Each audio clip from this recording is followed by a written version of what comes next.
সবাইকে পেজে বাংলাদেশ ভিডিও টিউটোরিয়ালে স্বাগতম। আজ আমরা দেখব কিভাবে আমাদের ফেসবুক পেজে পেজা বাই নাও বাটন বসাতে পারি একটি স্ট্যাটিক অ্যাপ্লিকেশন ইউজ করে। অর্থাৎ কিভাবে আমরা পেজের মাধ্যমে আমাদের এফ কমার্স বা ফেসবুক পেজ থেকে পেমেন্ট রিসিভ করতে পারি। প্রথমে আমরা ফেসবুক সার্চ বারে গিয়ে স্ট্যাটিক আইফ্রেম ট্যাব সার্চ দেব।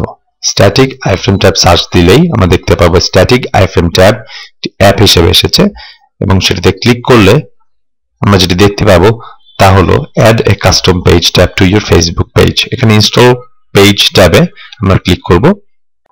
এরপর আমাদেরকে অ্যাড পেজ ট্যাবে কোন পেজটিতে আমাদেরকে ট্যাবটি অ্যাড করবে সেটি উল্লেখ করে দিতে হবে এবং অ্যাড পেজ ট্যাবে ক্লিক করে আমরা দেখব আমাদের পেজে ওয়েলকাম নামে একটি নতুন ট্যাব অ্যাড হয়েছে। এখানে আমরা কনফিগার পেজ ট্যাবে ক্লিক করব আমাদের এই ট্যাবটিকে কনফিগার করার জন্য।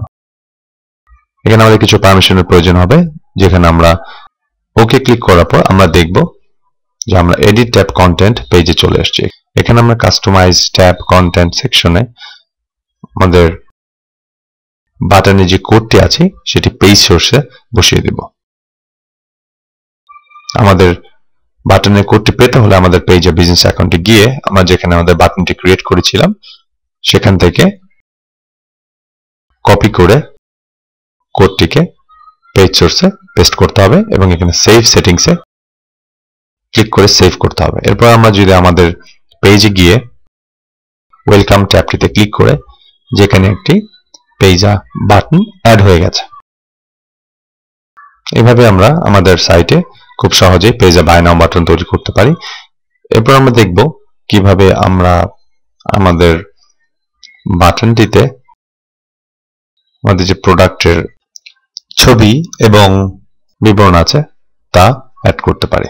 এর জন্য আমরা প্রথমে যেটা করব photobucket.com এ চলে যাব এবং এখানে আমাদেরকে অ্যাকাউন্ট ওপেন করতে হবে অথবা আমরা আমাদের ফেসবুক আইডি দিয়েও ফটোবাকেটে প্রবেশ করতে পারি। এরপর নির্দিষ্ট পারমিশনে ওকে ক্লিক করে আমরা যখন আমাদের photobucket.com এর অ্যাকাউন্টে ঢুকবো তখন আমরা এখানে আমাদের প্রোডাক্টের ছবি আপলোড করতে পারবো এবং ছবিটি আপলোড করার পর আমরা দেখবো এখানে আমাদের ছবিটি চলে এসেছে এবং এখান থেকে ক্লিক করে আমরা পাশে দেখতে পারবো আমাদের HTML কোডটি চলে এসেছে। HTML কোডটি আমরা কপি করে আমাদের যে পেজ সোর্স আছে এবং আমাদের প্রোডাক্টের ছবির যে HTML কোডটি আছে সেটি বাটনের কোডের উপরে পেস্ট করলেই এবং সেভ সেটিংস করলে আমরা ওয়েলকাম ট্যাবে গিয়ে দেখব আমাদের বাটনের উপরে আমাদের ছবিটি সেভ হয়ে গেছে।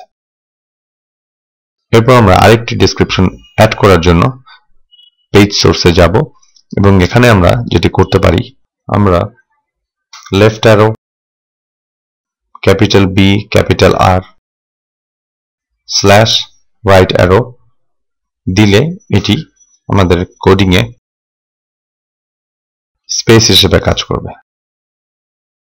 আমরা যদি আমাদের ছবির মধ্যে এবং বাটনের মধ্যে একটি স্পেস দিতে চাই আমরা সেটিকে খুব সহজেই এইভাবে স্পেস করতে পারি এবং বাটন ঠিক নিচে আমরা যদি চাই প্রাইসটি মেনশন করে দিতে যে উপরে যে প্রোডাক্টটা আছে সেটির প্রাইস কত, তাহলে আমরা এখানে আমাদের প্রাইসটি লিখে দিলেই এবং সেভ সেটিংস করলেই সেটি ডিরেক্টলি সেভ হয়ে যাবে।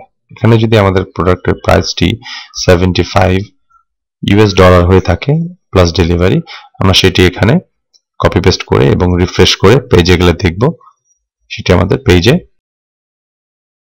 দেখানো হচ্ছে। এভাবে আমরা খুব সহজেই একের অধিক বাটন বাই বাটন অথবা ডেসক্রিপশন অ্যাড করতে পারি। সবাইকে ধন্যবাদ।